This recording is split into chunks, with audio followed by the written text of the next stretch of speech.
Salve camaradas, tudo bem? O tema do vídeo de hoje é Vietnã, uma nação forjada na guerra.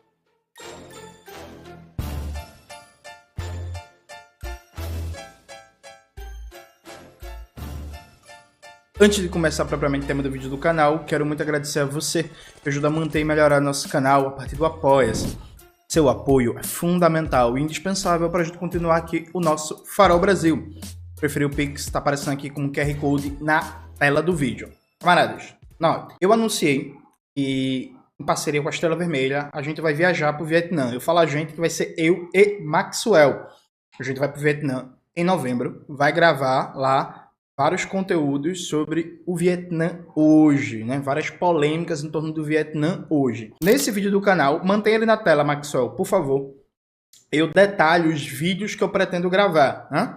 E aí eu vou cumprir tudo que tá nesse vídeo aí, tudo que eu prometi. Só que depois que eu lancei esse vídeo, Breno Altman veio falar comigo, falando assim, ó, tu vai pro Vietnã, né? Tal, vi teu vídeo, não sei o quê. Fui pro Vietnã em 2010 e lancei uma série de reportagens no Opera Mundi sobre o Vietnã.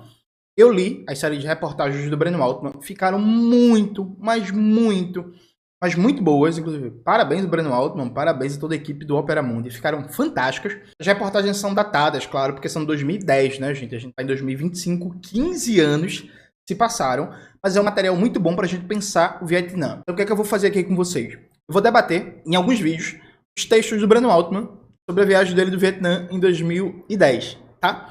Isso não nega cumprir a promessa do que eu fiz sobre a série de vídeos que eu prometi no vídeo que eu anuncio a viagem para o Vietnã. Beleza? Então eu vou cumprir as duas. Então vai ter uma playlistzinha aqui no canal. Vídeo sobre Vietnã. Vai ter uma porrada de vídeo, gente. Ó, vai ter vídeo. Lembrando que a gente vai para o Vietnã em parceria com a Estrela Vermelha. E tá aberto o pacote da Estrela Vermelha para quem quiser viajar para o Vietnã. Coloca aí na tela, Maxwell, por favor.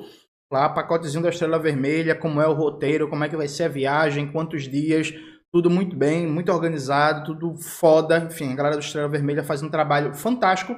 Estreou aqui o programa do Estrela Vermelha, o Entre Blocos, no Farol Brasil. O primeiro vídeo foi sobre Cuba. Não assistiu? Assista aí, coloca na tela, Maxwell. Dito isto, vamos lá. Primeiros dois textos do Breno Altman sobre Vietnã, como não poderia deixar de ser, é sobre a guerra, né? Sobre as guerras anticoloniais que o Vietnã travou. Como eu falei no primeiro vídeo do canal, o Vietnã é muito lembrado no Brasil pelo que foi a guerra de libertação contra os Estados Unidos e a solidariedade mundial que aconteceu em defesa do Vietnã contra a intervenção militar neocolonial dos Estados Unidos.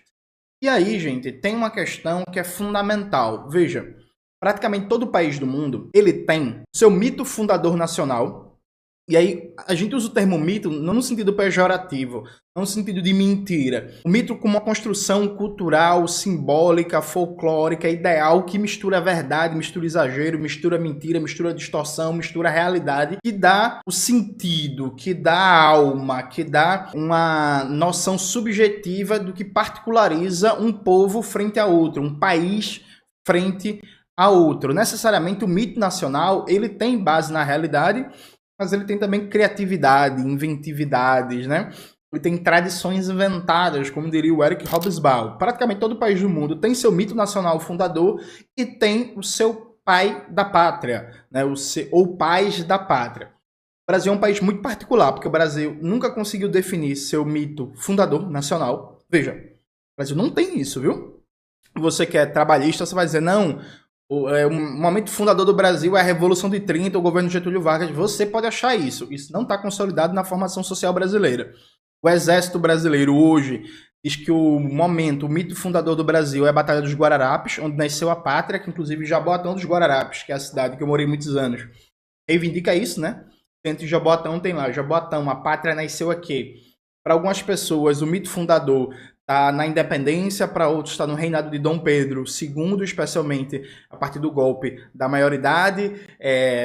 Já se tentou, por exemplo, no finalzinho dos anos 20, colocar a Coluna Prestes e o 5 de julho, que simboliza as rebeliões tenentistas, como a origem do mito fundador do Brasil. Não deu certo. Já se tentou colocar a data da abolição, né, o 13 de maio como meio que o marco do mito fundador do Brasil. Inclusive o próprio Getúlio Vargas, no primeiro período de Getúlio Vargas, tentava fazer isso, viu? Fazia um apelo muito grande à ideia do 13 de maio da abolição. Também não deu certo, né? O Brasil, objetivamente, o Brasil não tem um mito fundador nacional e não tem um pai da pátria.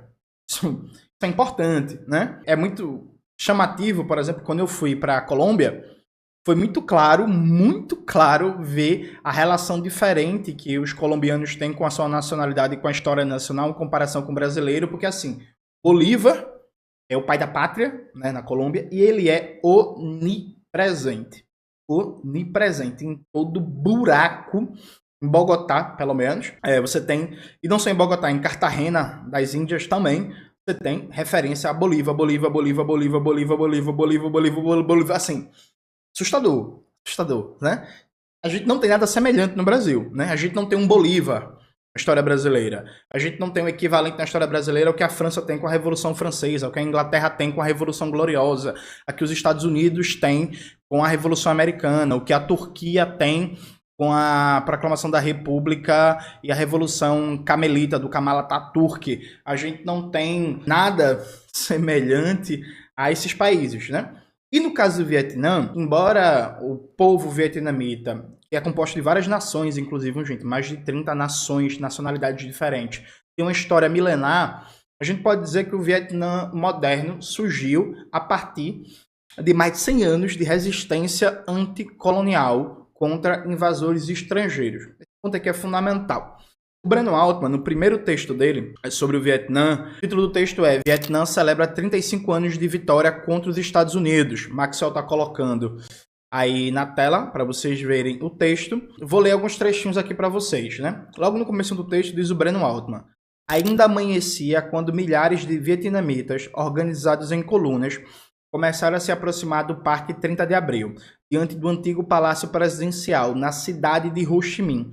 Sindicatos, universidades, fábricas e organizações camponesas enviaram suas delegações, além das Forças Armadas. Respondiam à convocação para a manifestação que celebraria o triunfo do Vietnã socialista contra o governo de Saigon, velho nome da cidade, e seus aliados norte-americanos. Em outro momento do texto, diz o Breno Altman, afinal, no dia 30 de abril de 1975, encerraram-se mais de 30 anos de guerra regular ininterrupta. Veja, são 30 anos de guerra ininterrupta. Isso não significa que a resistência anticolonial tem só 30 anos, viu? Já, inclusive, a gente vai explicar isso. Desde que fora formado o primeiro pelotão da guerrilha comunista em dezembro de 1944, sob o comando de Von Nguyen Giap, braço direito de Ho Chi Minh, os vietnamitas enfrentaram sucessivamente invasores japoneses, franceses e norte-americanos, sem falar os chineses, né? Quando os estadunidenses vão embora, a China invade o Vietnã e toma um pau também, viu? Diga-se de passagem. Aí aqui vem um ponto fundamental. Colônia francesa desde 1856, veja, 1856, o Vietnã foi ocupado pelas tropas nipônicas durante a Segunda Guerra Mundial. Os comunistas assumiram a linha de frente na luta contra os soldados de Hirohito, aproveitando o colapso de Paris às voltas com a ocupação nazista. Lideraram a frente de várias correntes políticas, denominada Viet Minh, e declararam a independência do país depois da capitulação japonesa, em agosto de 1945.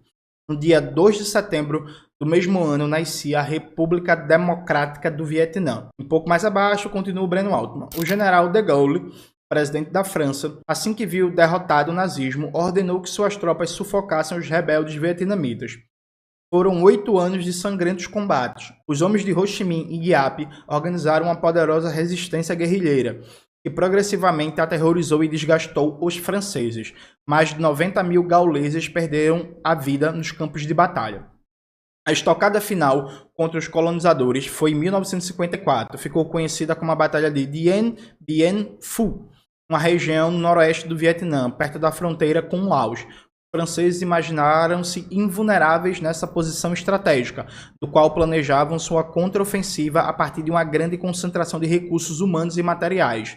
mas o Viet Minh, através de trilhas na selva e túneis, foi cercando o local sem ser percebido. Depois de 8 semanas, entre 13 de março e 7 de maio, as tropas do general Christian de Castries estavam destruídas e desmoralizadas. Foi o derradeiro capítulo da chamada Guerra da Indochina. Os franceses derrotados aceitaram as negociações que levariam os Acordos de Genebra, em 1954. Pelos termos desse tratado, o Vietnã ficaria provisoriamente dividido entre dois, ao norte e ao sul do paralelo 17, mas as eleições gerais teriam lugar em 1956 para reunificar o país. Vale lembrar, gente, um dado que poucas pessoas sabem, que na divisão da Alemanha Oriental e Alemanha Ocidental, a União Soviética, ela defendia unificar o país a partir de uma Assembleia Constituinte com eleições gerais, viu? E aí, quem trabalhou para essa eleição não acontecer foi os Estados Unidos. Isso é dado objetivo, viu? Alguém pode dizer que os soviéticos só defendiam uma eleição porque todo mundo achava, inclusive a União Soviética e os Estados Unidos, que os comunistas iam ganhar. Perfeito. Isso é verdade. Então a gente pode dizer que a União Soviética, de maneira instrumental, defendia a eleição, né, e a reunificação da Alemanha, porque eles tinham certeza que iriam ganhar as eleições. Massa. Isso não muda o fato objetivo que a União Soviética defendia eleições e não manter a Alemanha dividida, né? E quem não quis eleições gerais com a Assembleia Constituinte foi os Estados Unidos. Perfeito? Mesma coisa aconteceu com o Vietnã. Era para ter eleição, não era para ter guerra nenhuma, e por aí vai. Os Estados Unidos, né, não quiseram e operaram para criar um regime títere no Vietnã do Sul e que terminou prolongando, né, a guerra anticolonial levada a cabo pelo povo do Vietnã, liderado por Ho Chi Minh pelo Partido Comunista. Vale lembrar, inclusive, que a China, ao final da Segunda Guerra Mundial, a ideia do Partido Comunista de Mao Zedong era um governo de união nacional em aliança com Chiang Kai-shek e com os nacionalistas, viu? A ideia não era continuar a marcha do Exército Vermelho até a Revolução Socialista, não. Era um governo de união nacional democrático garantindo o fim da colonização no Vietnã. Teve a Revolução Socialista porque, mais uma vez, os Unidos, com um papel central, estimulou a continuidade dos enfrentamentos militares, conformando uma guerra civil para impedir que o Partido Comunista participasse do governo. Não era nem conquistar, era participar do governo.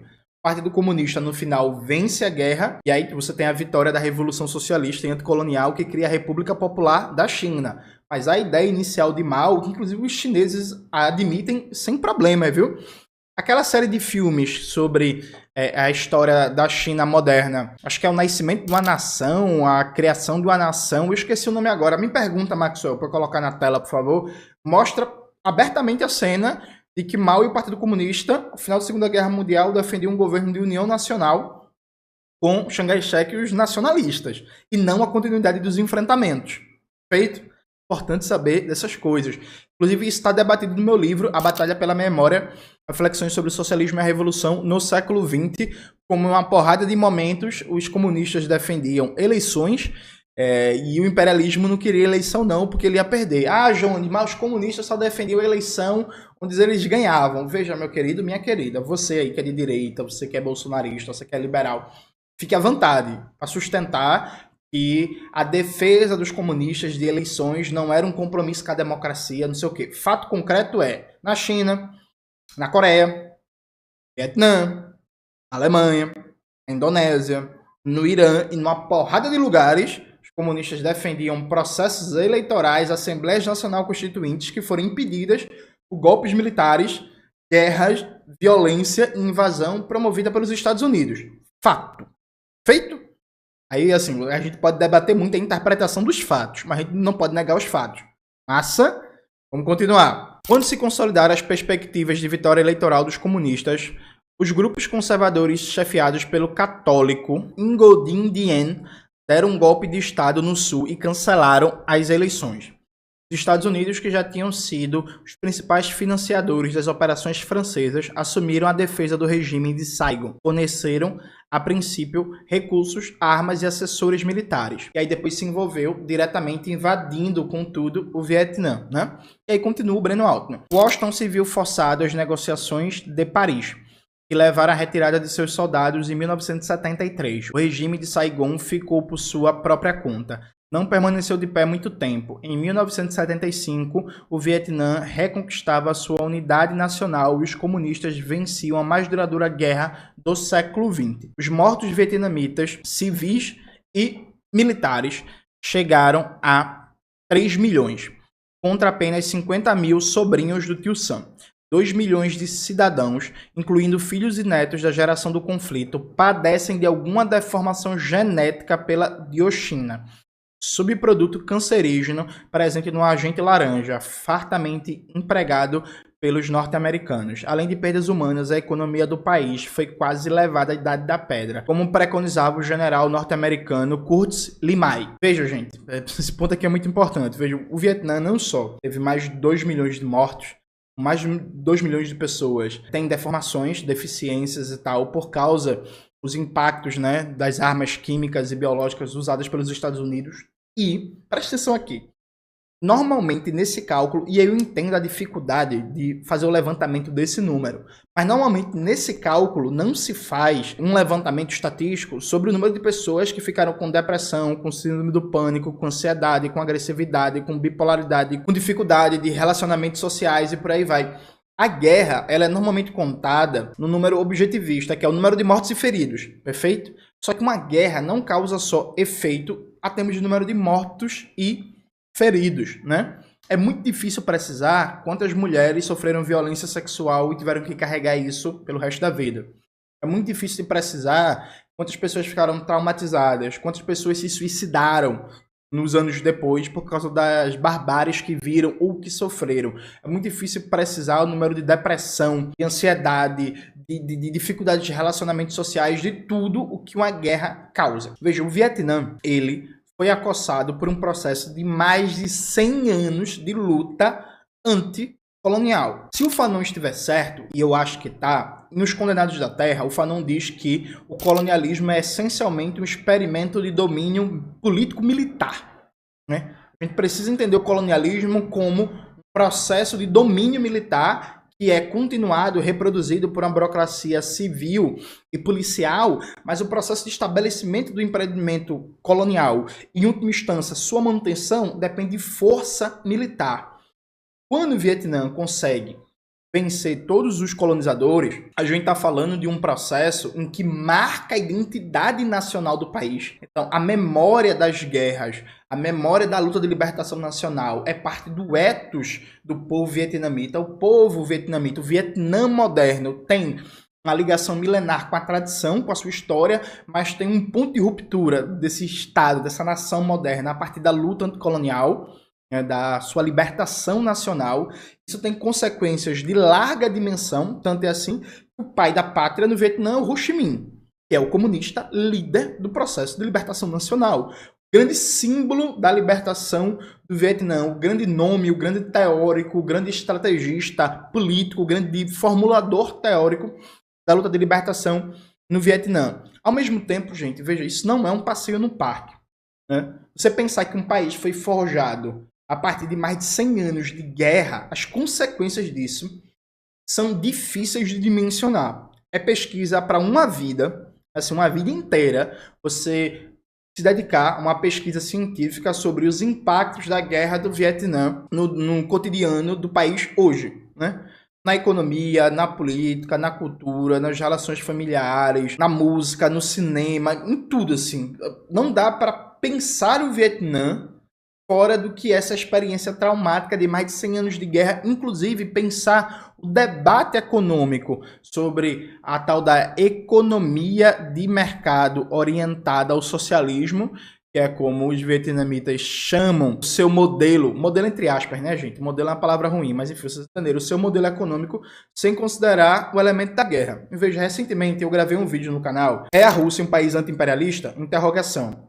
Nesse vídeo eu falo uma coisa que deveria ser óbvia para qualquer marxista, né? Que é, gente, Lenin é fundamental para a gente debater o imperialismo contemporâneo. A gente parte de Lenin, mas só Lenin não é suficiente.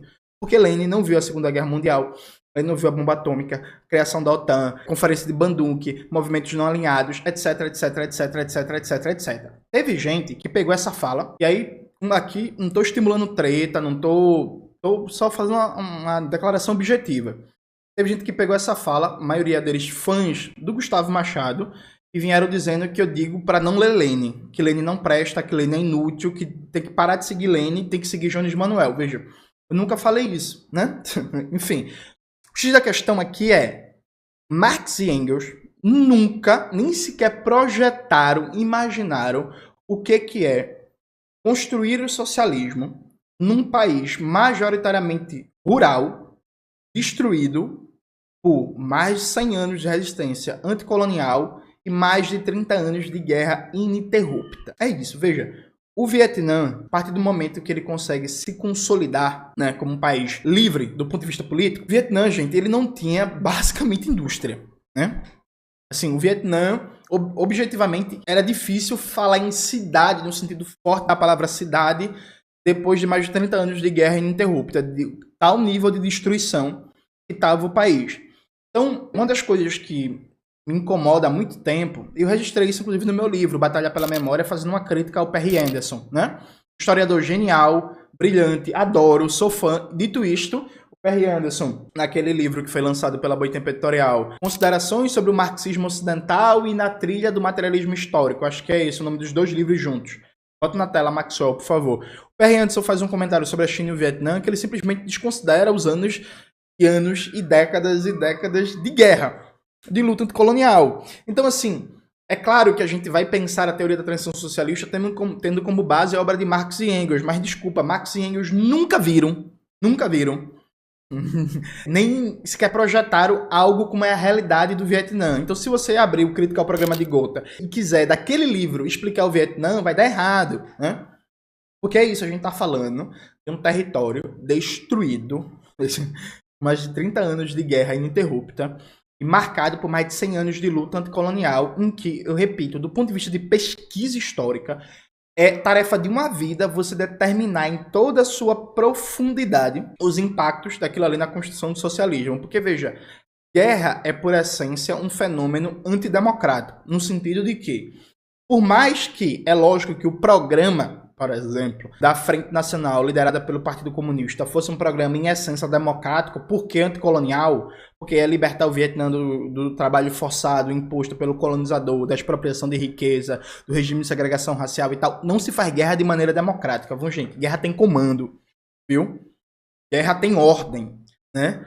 Guerra tem comando centralizado, tem compartimentalização de informação, tem líder protegido que não pode morrer, que vai mandar, que vai ter milhares de pessoas, milhões que vão morrer para cumprir os objetivos estratégicos da guerra, que no caso era a libertação do Vietnã. Um país que se foge a partir de décadas de guerra, esse país, por exemplo, nasce com problemas, né? Nasce com uma porrada de problemas. Vamos citar só dois. Primeiro, a experiência da guerra prejudica a construção da democracia operária. E aí, nesse ponto aqui, existe uma literatura consolidada, muito ampla, falando sobre como a experiência da Guerra Civil foi ruim para a União Soviética no processo de consolidação de uma democracia operária, dados os impactos de centralização e de militarização do debate de ideias que a Guerra Civil provocou na União Soviética. Veja, se a Guerra Civil provocou isso, e provocou mesmo, e tem uma literatura consolidada falando dos impactos da Guerra Civil na Rússia, na piora da democracia interna do Partido Bolchevique, né, o Partido Comunista da União Soviética, na militarização do debate de ideias, na proibição de tendências e de discordâncias dentro do Partido Comunista.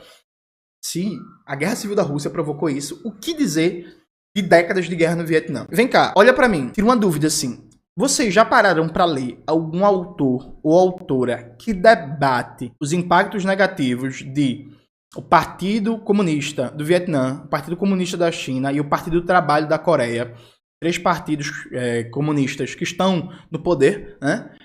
O impacto negativo desses partidos terem se formados a partir de uma gestão militar da economia e da sociedade num contexto de uma guerra anticolonial, mesmo que seja uma guerra de mobilização total do povo. Você já leu alguma coisa assim? Né? Não, o maoísmo, é socialismo burocratizado, pipipi, popopó. Você já leu? Vamos lá. Pensa comigo.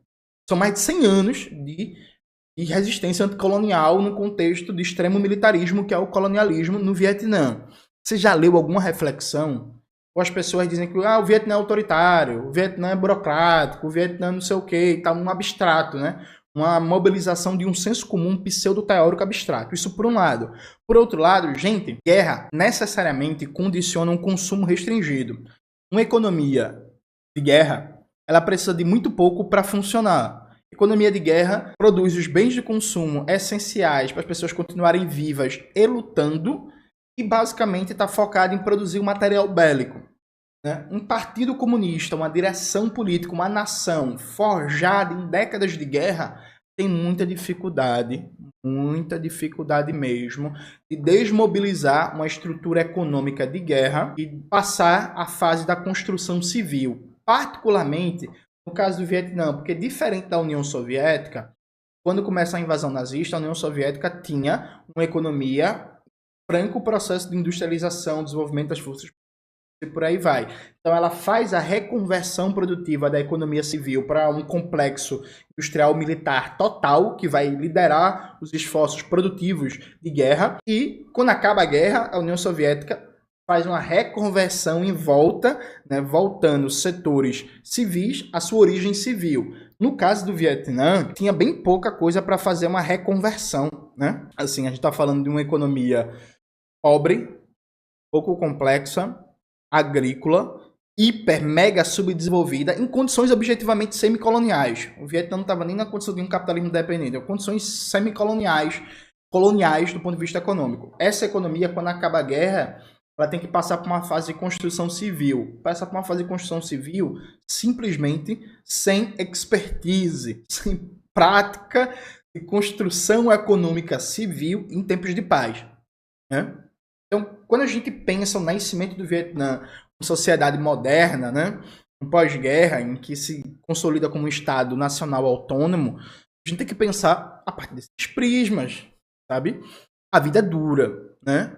A vida é dura. A gente parte do marxismo para resolver questões como essa, quem militou, lutou na Guerra do Vietnã, e para analisar a sociedade vietnamita, mas a gente precisa saber que na obra original de Marx e Engels não existe nenhuma reflexão para dar resposta a isso, reflexão direta, existe indireta. Então, assim, você for abrir a crítica ao programa de Gotha, não existe nada ali no escrito de Marx que diga como construir o socialismo depois de mais de 100 anos de guerra numa sociedade agrária atrasada e destruída pela maior potência militar da história da humanidade, os Estados Unidos. Falar isso significa não falar ler Marx? Não, né, gente? Significa fazer ciência, né? Significa que o marxismo é científico, não é uma bíblia que você vai achar uma resposta acabada num versículo de Marx e Engels sem precisar estudar, sem precisar pesquisar, sem precisar quebrar a cabeça. Inclusive, essa dimensão da guerra na construção do ethos do Vietnã, na construção da morfologia da sociedade vietnamita, é muito destacada. Por exemplo, o segundo texto que o Breno Altman publica é um texto sobre a memória da guerra, né, e o massacre de My Lai. Coloca na tela, Maxwell, o texto, por favor. Eu não vou ler trechos desse texto, é um texto bem restrito do ponto de vista temático, que é basicamente o Breno Altman detalha um dos principais massacres praticados pelos Estados Unidos durante a Guerra do Vietnã, e como é que os vietnamitas cuidam da memória do que foi este massacre. Leiam o texto, por favor, ficou muito bom, muito bom. E aí o Breno Altman, voltando para o primeiro texto, acho que fecha texto com uma questão fundamental. Ele diz o seguinte, ó: essas são águas passadas, porém, o tempo de guerra, né? Das quais ficam lições, estímulos e valores, é certo, além de grandes livros, fotos e filmes, mas não resolvem os desafios da paz. Os vietnamitas, nesses 35 anos, tiveram que cuidar de outros problemas, para o qual a guerrilha e seus inventos não eram solução. Como alimentar e desenvolver uma nação tão pobre e destruída? Essa é outra história do Vietnã indomável. Então, o Breno Altman, ele é muito feliz. Ele abre a série de textos dele sobre o Vietnã, destacando o papel da guerra, da luta anticolonial, na constituição do Vietnã moderno, na visão do próprio Vietnã socialista. Né? Já vai debater isso. E aí, depois que fala na guerra, no terceiro texto, o Breno começa a falar sobre economia, né? Eu acho isso fundamental. Na hora de pensar um país, o Vietnã, ele não pode ser resumido à guerra uma maneira a título de curiosidadezinha de livro do aeroporto, né? Como se não existisse história do povo vietnamita antes do colonizador e como se depois que acabasse a guerra, depois que o Vietnã fosse livre, não tivesse mais interesse na história do Vietnã. Não dá para fazer isso. Dito isto, é inegável que o processo de luta pelo poder político do Partido Comunista no Vietnã e o processo de adquirir experiência e maturidade política na gestão do poder se dá no contexto de guerra e os desafios de construção econômica da paz se dão marcados pelos impactos da guerra. Então, socialismo e guerra são aqui indissociáveis do ponto de vista teórico e prático para pensar, inclusive, os enfrentamentos às sequelas da guerra, né? Novamente, a gente fala muito, com razão, do impacto de mais de 300 anos de escravismo no Brasil e como isso marca até hoje a sociedade brasileira. Como marca a sociedade do Vietnã o impacto de décadas de colonialismo e guerra. Perfeito? Perfeito? Vamos pensar nisso? Próximo vídeo, continuando dialogando com a série de reportagens do Breno Altman, a gente começa a falar de economia, dos desafios de construção econômica do Vietnã ao final da guerra. Perfeito? É isso, gente. Espero que vocês tenham gostado do vídeo hoje do canal. Não se esqueça de se inscrever no canal, ativar o sininho, curtir esse vídeo, compartilhar tudo isso que vocês já sabem. Um beijo e até a próxima.